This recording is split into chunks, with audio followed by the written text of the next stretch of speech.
markuu gegtii muraadin soo booday baan dadna gudi ka soo booday waxaan arkay markaa hablihii oo intii halka wax daatay wax qaylinay noqdeen dabeetana waan soo baxay waxaan eegay markaa gaariga hoostiisa hablihii oo waxaan ku bar halka yaalaan bar gudaha ku jiraan 29 kun shil waxa ku dhintay 960 qof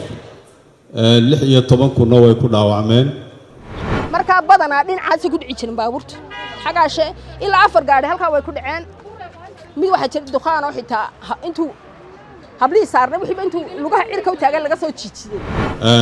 waa darawal xumo oo qof aan ku haboonayn uu qaatay liisan iyo gaari xumo iyo jid xumo halkan oo afaafka hore ee dugsiga Faarax Cumar ee magaalada Hargeysa waxa 10 barkii subaxnimo maanta ka dhacay shil gaari oo uu sababay gaarigan hadda iga dambeeyo loo yaqaan baska iyo sidoo kale gaariga loo yaqaan indhacadaha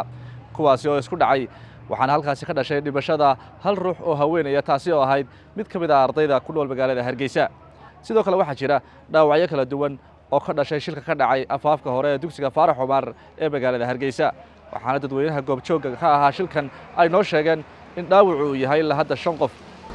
wallahi shilkan horta maxay ahaydey markuu dhacay waxaan ku jiray dukaanka gudihiisa dukaanku waxa weeyaan wuxuu iibiyaan nus ardayda markaa maxay ahayd xilligii waxay ahayd bariigii ay ardayda soo baxday ardayda markaa badhna way nugula jireen badhna dabadda joogan badh way socdeen ka bacdi anagoo ardayda nus saaci marinaya oo ardayduna ilaa xad ka buuxaan meesha waayo meherad kala jirtay meheradii kala maanta fasaxay ardaydo dhan halkan isku soo shubtay ka bacdi maxay ahaydey qaaqdi iyo gigigti baan maqlay waan istaagay markaa waxaan arkay gaarigana saa u soo ordaya inta ay ku jirtay meesha qofna muu dhaqaaqin dukaanka dhexdiisa ka wada qaylinay dabeetana maxay ahaydey gigti dadna waxaan isla markaa uu idin soo galaya gigti uu yiri ayaaba muraadana dabada u soo booday dadna way qabatay kaabad isma maalan kaabad bixita qaban markaa tii kale isagoo soo goostay dabeetana waxa dhacday maxay ahaydey markuu gegtii muraadin soo booday baan dadna gudi ka soo booday waxaan arkay markaa hablihii oo intii halka wax daatay wax qaylinay noqdeen dabeetana waan soo baxay waxaan eegay markaa gaariga hoostiisa hablihii oo waxaan ku bar halka yaalaan bar gudaha ku jiraan waxaan ku ma shaqaysanay baaburka gudihiisa dadna waa nahay waa dime hoostiisa deelan gudama jira waxan hoose weeyaan badba halkan yaalay oo markii uu show ku soo dhacay qaar soo qaatay qaarna hoos u gashay waayo 9 weeyaan hablood ilaa 6 baa malaa gudaha laga soo saaray inama markaa dhimasho meesha laga qaaday intii kale dhaawac bay ahaayeen dabeetana markii baa markaa aanu khalkhalayo aan ka baxay dabdamiskan la hadlay dabdamiski baa markaa dalacay inanta ku jiifay dhimatay inta kalena inamadii baa soo jiiday oo soo guray markaa way mashaqadaas dhacday horta mid baa meesha ku dhimatay dhaawacu waa 8 iyo inta dhimatay 9 ka weeyaan dhinacaas wadada waa wada weeyaan aad u xawliyo waxaan ku dhig askari jiifan malay waxaan naf lahayn baa halkan yaala oo aan xitaa duqaantaana ka istaagin markaa badanaa dhinacaas ku dhici jirin baabuurta xagaashe ilaa 4 gaari halka way ku dhaceen mid waxa jira duqaan oo xitaa intuu hablii saarnay wixii intuu lugaha cirka u taagan laga soo jiijiday albaabka hortiisa xinba mar hore ku dhacay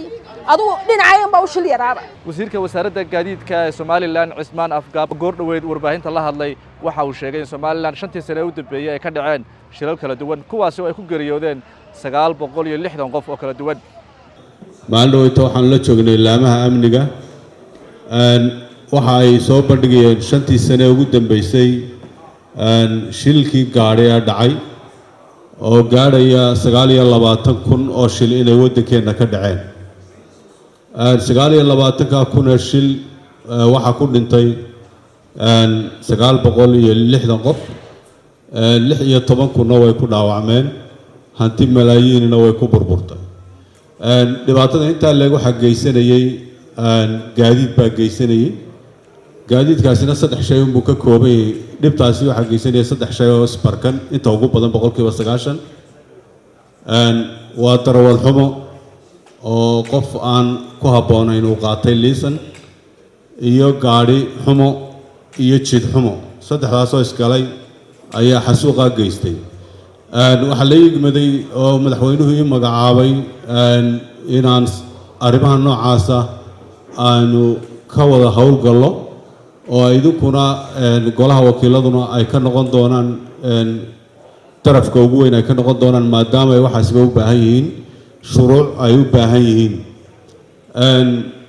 hawsha intaa leeg la igmaday oo aan idinkan idinka codsanaya inay igu gacan siisaan. Shucayb Xasan Dheere, Hargeysa.